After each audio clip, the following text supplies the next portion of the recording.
Following the clue in the letter, the Professor and I set on. What awaited us was one of the biggest mysteries we've ever encountered. The mild-mannered Professor Layton returns to the DS for a third logic-testing adventure, one that closely follows its predecessors in structure and content. While the mystery may be different, Unwound Future is orderly and formulaic, much like its prim and proper protagonist. Veteran Layton players can easily deduce what's going to happen once the game's afoot. Allow me to present my solution. Of course, that's not necessarily a misstep. Unwound Future may not be a sharp departure from earlier games, but considering there's nothing remotely similar on the handheld, a new collection of brain teasers, and another opportunity to experience its distinctive hand-drawn art style is welcomed.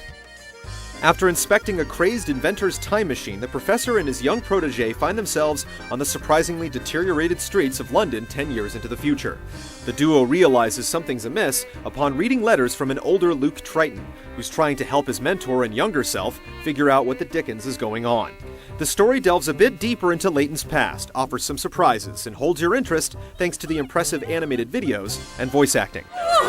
Ladies and gentlemen, please remain calm and refrain from panicking! This is chaos! The simple interface and play mechanics are identical to previous games. You use the stylus to tap on eccentric characters to hear what they have to say, but not before you solve a puzzle to earn their trust. Interactions within the environment are still limited. You'll click on random hotspots to uncover hint coins and tap on arrows to advance to the next area. That's basically it. There are a few more puzzles to solve this time around, 168 to be precise, and they'll once again have you carefully eliminating invalid answers, scrutinizing text, calculating multiple outcomes, sliding tiles, arranging pieces, and generally thinking outside the proverbial box. You can scribble notes directly on the touchscreen and use hint coins to determine how best to approach a particularly perplexing puzzle. That should do the trick. The differences between Unwound Future and earlier games are slight. Instead of playing bonus games that involve decorating a room or helping a hamster lose weight, you can fill a storybook with stickers or figure out the most efficient way to move a toy car to an exit. You'll also discover a parrot to access special delivery missions, where you'll draw perches to help the bird reach its target.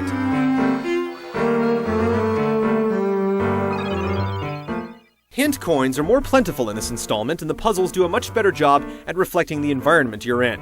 An X-ray puzzle in a hospital, for instance, or time-themed puzzles when you explore a clock shop. Once again, you can download weekly puzzles via Wi-Fi connection, but once you've solved a puzzle in the game, there's no point in revisiting it because the problems and solutions never change. The biggest issue with Unwound Future, which can also be leveled at the two previous games, is that the adventure phase is rigidly linear and requires no decisions or actual detective work on your part. You can't interrogate witnesses, there's no collection or analysis of evidence, and there's more tension to be found in an episode of Scooby-Doo than from within the leisurely paced Layton. What is going on here? And just where in the world are we? If you were nonplussed with the Professor's earlier forays on the DS, Unwound Future won't change your mind. If you're new to the series, however, you're in for a treat.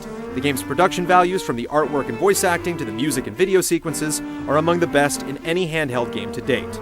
As long as you're not expecting much more than a new chapter from the same dog-eared book, consider Unwound Future to be time well spent.